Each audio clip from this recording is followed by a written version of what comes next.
aunt has completely stopped talking to me. In December, she blocked me on Facebook. She blocked me on her cell phone, blocked my number completely. I have no way of getting a hold of her whatsoever. And the reasoning is because I'm fat. Okay. Over the years, plenty of people have made a name for themselves by being outrageous or unhinged online, but very few have done it for as long or as disturbingly as Amberlynn Reid. From faking rape allegations to manipulating multiple girlfriends on camera for the world to see, Amber's behavior has been as chaotic as it is calculated. Someone wants to say hi, you guys. Oh, you're a model just then. Your hair looked beautiful.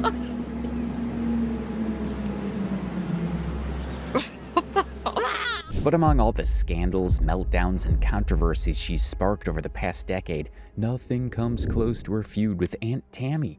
A story so personal, so twisted, and so completely deranged that it stands out as one of the most infamous chapters in Amberlynn Reid's entire lore. And on top of that, you guys, I just thought you should know, I do have a lot of family members, but for some reason, my aunt is the only family member currently in my life, and that is talking to me, and she talks to me every single day. She watches my videos, every single one, religiously, and she's been there for me, and I appreciate it so much. So my aunt sent me this in a text message regarding my question of, do you think penguins are cute? Isn't that adorable? Thank you, Auntie. Love you a lot too. Tammy Robertson, better known as Aunt Tammie, was living in the Florida Keys during the 1980s. By 1988, at just 16 years old, she gave birth to her first child, followed by another in 1989. Around this time, Amberlynn's mother, Christine Reid, widely known as Mama Lynn, was battling severe drug addiction, and she moved in with Tammy in an attempt to get sober. For a brief moment, it seemed like Mama Lynn had turned her life around, but not long after, she became pregnant with Amberlynn, leaving Tammy, a teenage mother herself, to shoulder the responsibility of caring for her addicted sister. It was a heavy burden for someone barely out of childhood. Just months after Amberlynn was born, tragedy struck again. Mama Lynn relapsed, plunging back into addiction. The relapse wasn't just devastating because Amber was still an infant. It also tore apart the fragile stability inside Tammy's home, forcing the entire family to live without the fallout of Christine's choices. My mom, which is her sister, has been a drug addict for years. I was born on drugs. Can't talk. I was born on drugs. So we know my mom did drugs even before I was born. But my aunt still wanted to find her and communicate with her and be in her life. My mom did some crazy stuff in Oklahoma. Eventually, Mama Lynn would return to California, taking Amber with her. And that's where Amber's childhood nightmare truly began. Even though Amber and her mother had only stayed in Florida for a few short months, Tammy still felt a deep sense of responsibility for her niece. She was there when Amber was born, and she couldn't just detach herself emotionally. That bond would later explain many of Tammy's decisions and the way she handled Amber in the years to come. Back in California, things only got worse. Both of Amber's parents had fallen deep into addiction, neglecting their children so severely that the state had to step in. Amber and her siblings were placed into foster care, where she would spend the next 10 years of her life. I'm a food addict. I'm not afraid to admit that. I come from a family of addicts, but different type of addicts. My parents both do drugs, and I was put into foster care at a very young age. When she finally aged out, Amber moved back in with her Aunt Tammie, who at the time was also housing Mama Lynn. But it didn't take long for the same old patterns to return. Tammy eventually grew exhausted with her sister's drug use and made the difficult decision to kick her out. Amber, taking her mother's side, clashed with Tammy and ultimately left the house as well. The irony, of course, was that this was Tammy's home, and she had every right to protect her peace from someone who was dragging her family down. Amber, however, didn't see it that way. As Tammy herself later explained, Amber moved out of my house the day I kicked my sister out, due to her addiction and choices she made. Amber wanted to smart off and get in the middle of it, so I said if she didn't like it, she could leave right along with her mom. And so she did. My mother came and picked them up. As you can see from this, Tammy was the kind of person who didn't tolerate any nonsense, family or not. And that tough, no BS attitude would explain much of what we'll see later in this story. After leaving Tammy's house, Amber lived briefly with her mother and grandmother in Oklahoma before eventually moving in with her then partner, Casey. At this point, life became relatively easier for Amber, not for her mother though. Living under the same roof with her own mother, Mama Lynn constantly clashed with her. The tension escalated so badly that in July 2012, Mama Lynn was arrested and jailed for her own mother. Amber, meanwhile, wasn't supposed to stay with Casey and her mother Nadine for more than a month. But just a few days into her stay, Amber learned she'd been kicked out of her grandmother's home in Oklahoma. Suddenly, she had nowhere to go, meaning she'd have to remain with Casey and Nadine in Arizona. This news came as a shock to Nadine. Not only was she already struggling financially, but she'd just entered a new relationship, and her boyfriend was about to move in. Despite that, Casey insisted that Amber be allowed to stay until she could find her own place. I was 15 years old. 15 when we met. She's 2 years older than me. I never heard the conversation on the phone. Her grandmother said she couldn't come back. Now, it was because of me that she stayed. In return, Nadine asked only one thing, that Amber get a job. According to Amber, she applied for several positions but wasn't hired because of her weight. When I was in Arizona, I was living with my ex and her mom, and the rule was I had to either go to college or get a job. So my first instinct was to try to get a job. So I remember this was back before like applications were online. So I went to the mall and I went to every store.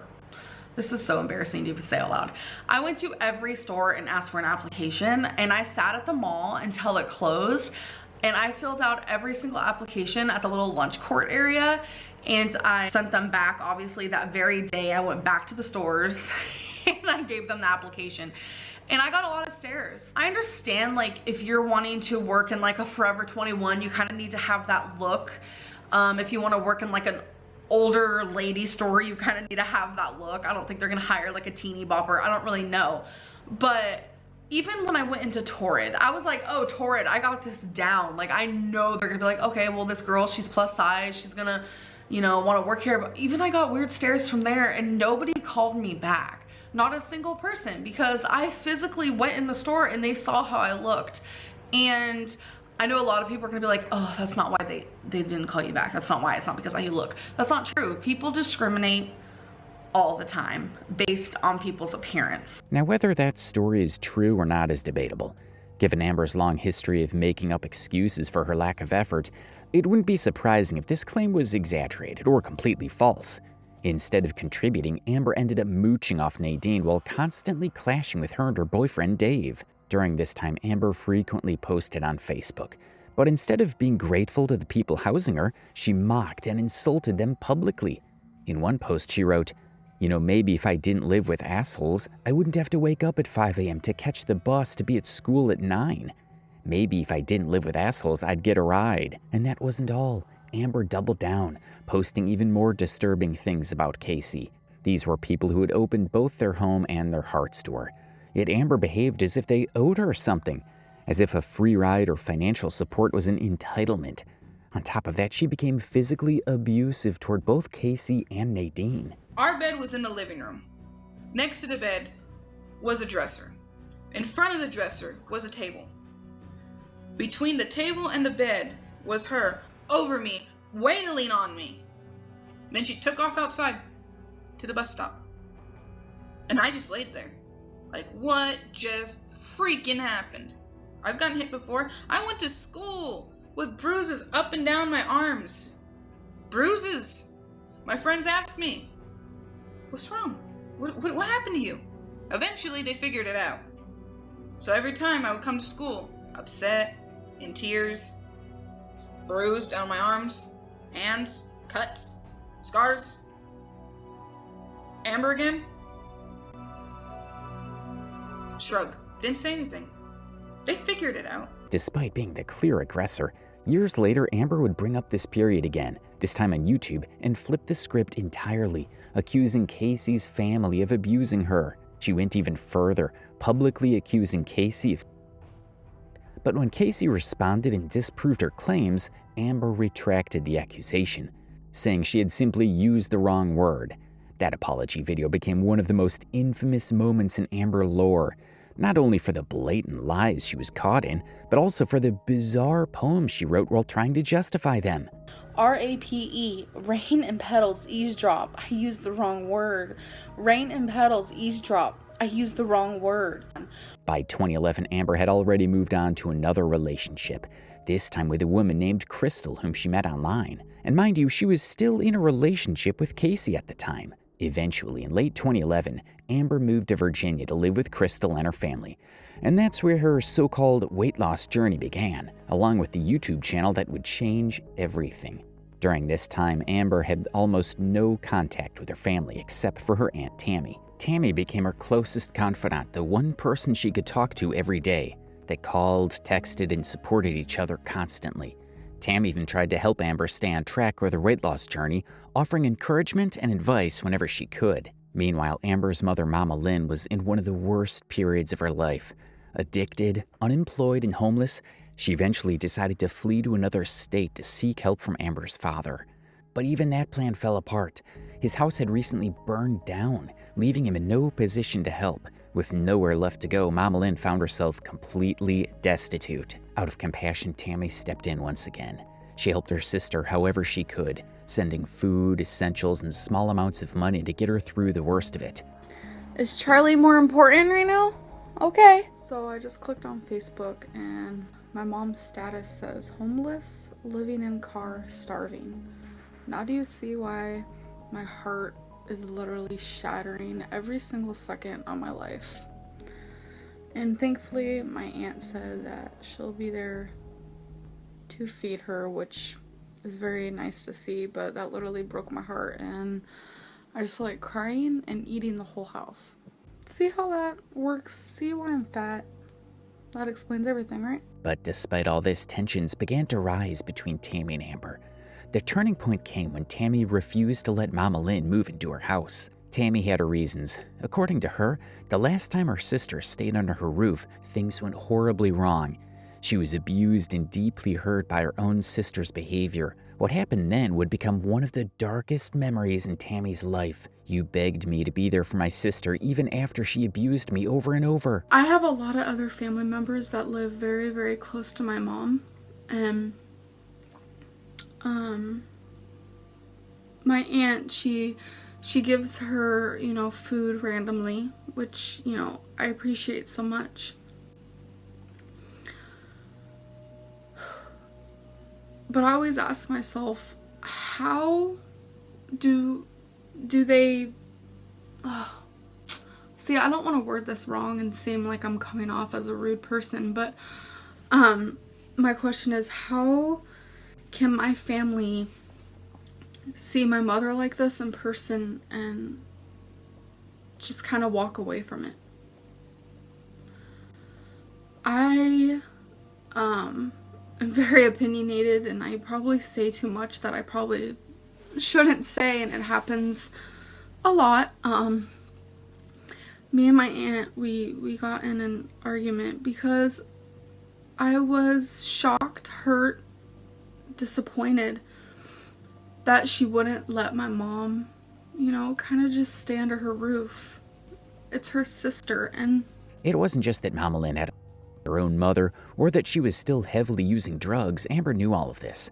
She knew exactly how destructive her mother had been, yet she still turned against Tammie for refusing to let her back in the house. But Amber didn't stop there. She crossed a line no one expected. Amberlynn literally tried to blackmail her aunt, threatening that if Tammie didn't let Mama Lynn stay, she would expose Tammie's deepest secret to her husband and make her life messy. Later on, Amber completely denied ever doing that, claiming Tammie was lying. She outright just lied to me.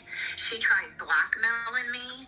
I mean, the thing she has done is incredible, but I still I'm trying to think of what I forgive blackmailed and her on trying because and that's trying. not true. But of course, But in the same video, she contradicted herself. In her own words, Amber admitted that she did tell Tammy's secret to her husband, but downplayed it as if she were just a confused kid who didn't know better. The issue? Amber was 22 years old at the time. It was something I mentioned as a 22-year-old child, pretty much. Young adult, excuse me. I know people will take that and run with it. And it gets worse. Instead of taking accountability, Amber shifted the blame onto Tammy, saying she only did it because Tammy was cheating on her husband. What she failed to mention, however, was the full context, that Tammy had been stuck in an abusive, controlling relationship for years. It doesn't justify cheating, but it paints a picture of someone emotionally trapped and broken. And Amber knew this. Instead of showing empathy, she weaponized that pain for leverage, trying to destroy her aunt's marriage before Tammy finally came clean to her husband herself. But karma moves fast in this story. When the roles were reversed and Tammy was about to share her own perspective on one of Amber's relationships, Amber exploded, insisting that Tammy had no right to air her private life. That would have been a fair point if Amber hadn't already exposed Tammy's private business online, including her strained relationship with one of her daughters. Amber told me there was so much stuff to tell me about Jade that was gonna just surprise me, and she was horrible, and she did horrible things, and all these things, and she was gonna... This is none of my aunt's, like, she does not have a right to be speaking on any of my relationships or anything. She has no right. Like, it's insane. What does her marriage have to do with Amber? She's probably talking about the fact that she cheated on her husband for a long time, and I thought it was wrong. This is the story of how my aunt cheated on her husband. I actually genuinely don't care. I genuinely don't care. You cheated on your husband to get with this guy. I genuinely don't care. Amber's had a lot to say about your relationship with your kids. I don't know if you watched her stream. Yeah, she wanted to bring up my daughter. Me and my daughter haven't talked in, man. Unfortunately, I think it's 3 years this year. Why? And I too, with that, on the Bible, do not know 100% why I had all my grandkids spend the night before this happened. We had the greatest time. We ate, we painted, we just... You weren't even invited to the baby gender reveal. Like, when me and my mom were invited, we literally got specifically told that you were not allowed to be there. That betrayal was the final straw. Tammy was done. She cut Amber off completely. Amber would later try to walk it back, posting about how she missed her aunt and how she didn't know what went wrong. But she conveniently left out the part about the blackmail, pretending she was simply ghosted for no reason. But I ruined the relationship I have with my aunt. We used to talk every single day. She was there for me. She was a big supporter. She watched all my YouTube videos. I've been sending her messages randomly for the last couple of weeks, just telling her how sorry I am. That,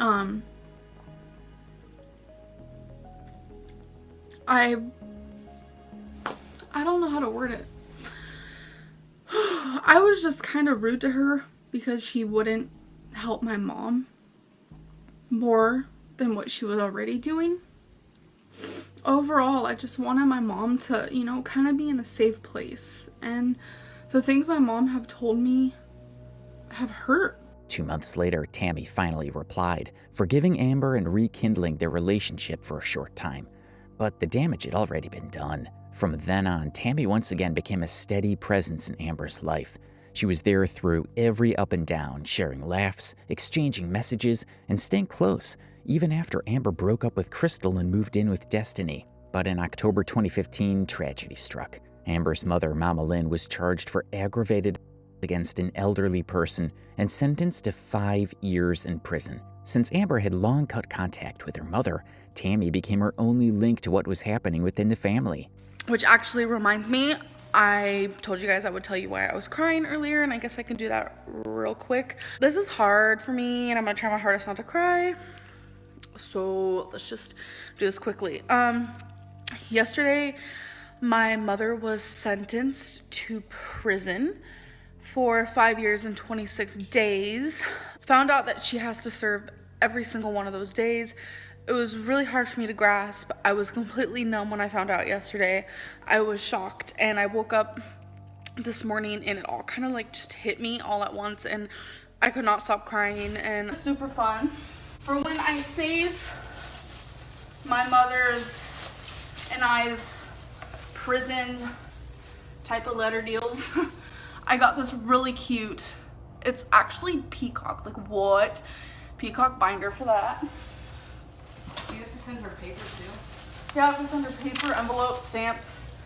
And then I got... After the sentencing, Tammy sent Amber her mother's prison address, encouraging her to write a letter, a small step toward reconciliation. And at first, it seemed like Amber was going to do it. She talked about how worried she was, how much she wanted to reach out. But as the months passed, the excuses began to pile up. She claimed she was too emotional, too busy, too unsure of what to say. I don't know if it's really but I didn't write my mom. She's in prison, as you guys know, and I haven't written her. And I'm doing it because I don't know what to say. I have so much to say, but I don't know how to word it. And I feel very like she wasn't there for me ever.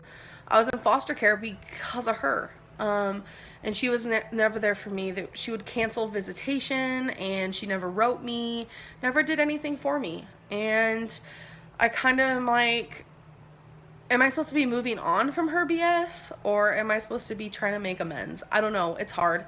Eventually, Amber dropped the idea completely.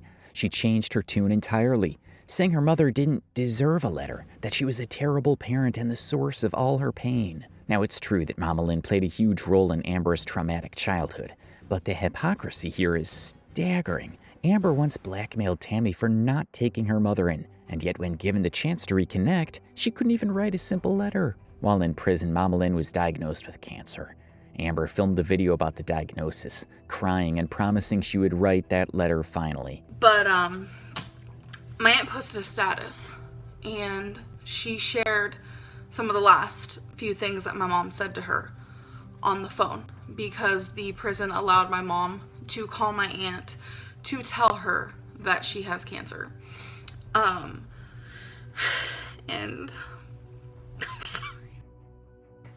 One of the things that my mom said to my aunt was that my mom feels like God brought her there, prison, to find out that she had cancer.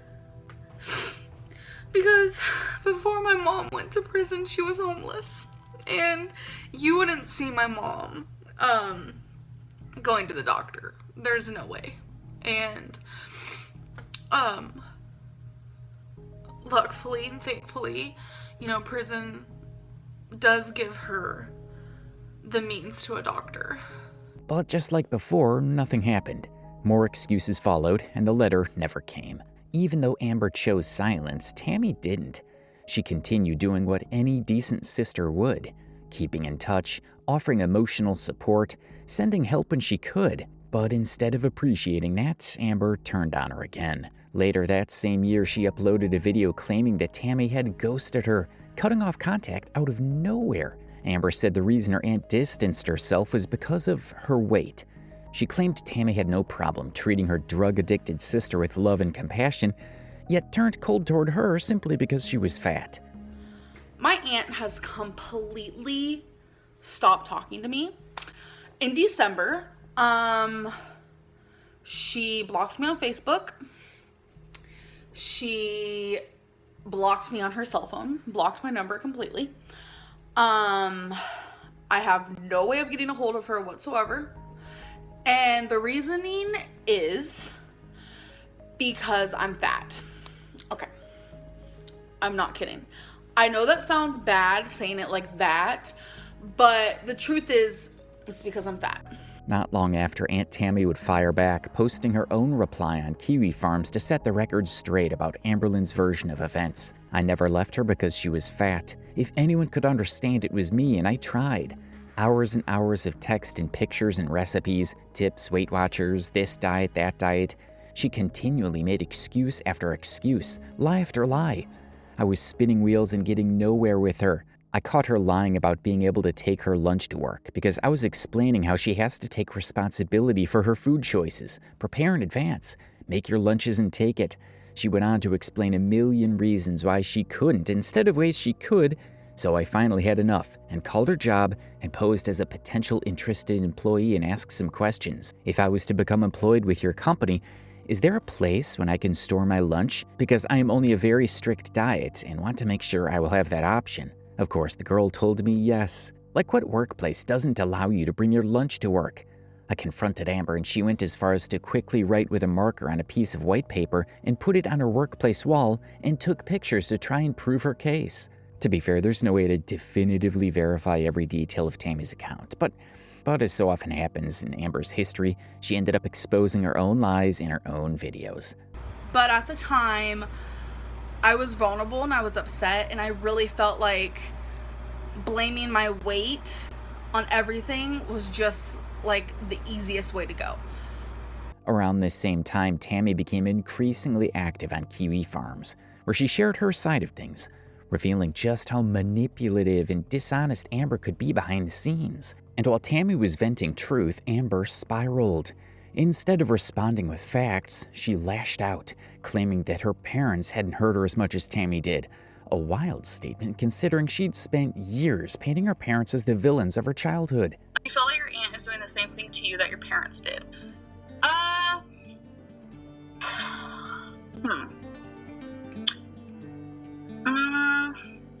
I feel like my parents didn't purposely try to hurt me.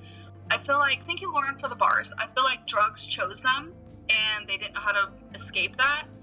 And I know deep down they felt bad, and they were feeling pain. But I feel like my aunt is trying to purposely hurt me. So in a sense, I feel like my aunt is actually hurting me more than what my parents did. But as unhinged as that sounded, it was nothing compared to what came next, because things are about to get even darker. In late 2023, Amber moved back to Oklahoma and got an apartment next to her mother and grandmother. At first, everything seemed peaceful. She and Tammy were back on good terms and talking regularly again. But the moment Amber settled in, she completely ghosted her aunt. Out of nowhere, she started describing Tammy as toxic, comparing her to abusive parents. And then came the next chapter, Amber's relationship with a woman named Emily, sometimes called Tommy, not to be confused with Tammy. From the start, there were glaring red flags. The most disturbing being Emily's alleged feeder fetish, something that many in the community strongly believe to be true, supported by numerous receipts and screenshots. Despite this, Amber defended Emily at every turn, publicly denying the accusations and attacking anyone who mentioned them. But her story didn't age well. After the breakup, Amber completely flipped, admitting that Emily was a feeder and even sharing her own receipts to prove it. Wrap around the fact. Let's even believe that, even though I could never, that she didn't really believe Emily was a feeder. Regardless, you know now. Yeah.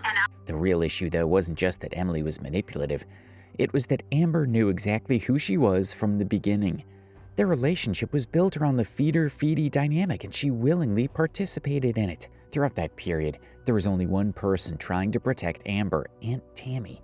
She directly messaged Emily begging her to stop enabling Amber's self-destruction. Even when Amber was defending Emily publicly, Tammie stood her ground privately. Tammie wrote, "I would never base my belief on anything Amber has to say solely. I base my opinions on who you are and what you have done and what I have seen and read myself. Thank goodness you are a flipping feeder. Gross, and it should be criminal in itself, taking advantage of one sick and suffering for your own personal enjoyment." That message alone shows how much Tammie still cared about Amber's well-being, even after everything. She even reached out to Mama Lynn, warning her that Emily was leading Amber into what she called her most dangerous downfall yet. But instead of listening, both Amber and her mother twisted the narrative, claiming Tammie was jealous and only cared about Amber's money. Have I jeopardized her sobriety? No. You want to know what me and my mom have done? We are closer than we've ever been. And it has pissed you off. It has enraged you to the point that you were verbally abusing my mom earlier today in messages. My mom read me every single thing that you said to her. How dare you? Literally, how dare you? I've never been closer to my mom than I am now.